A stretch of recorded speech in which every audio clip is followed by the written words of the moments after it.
వీడు మొరటోడు అని వాళ్ళు వీళ్ళు ఎన్నెన్ని అన్న పసి పిల్లవాడు నవ్వాడు.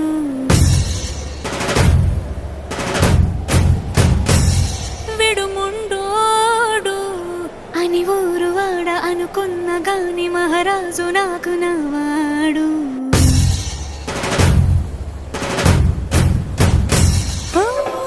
మాట పెడుసైనా మనసులో వెన్న రాయిలా ఉన్నవాడిలోన దేవుడెవరికి తెలుసును నాకన్నా. సూసేకి అగ్గిరవ్వ మాదిరే ఉంటా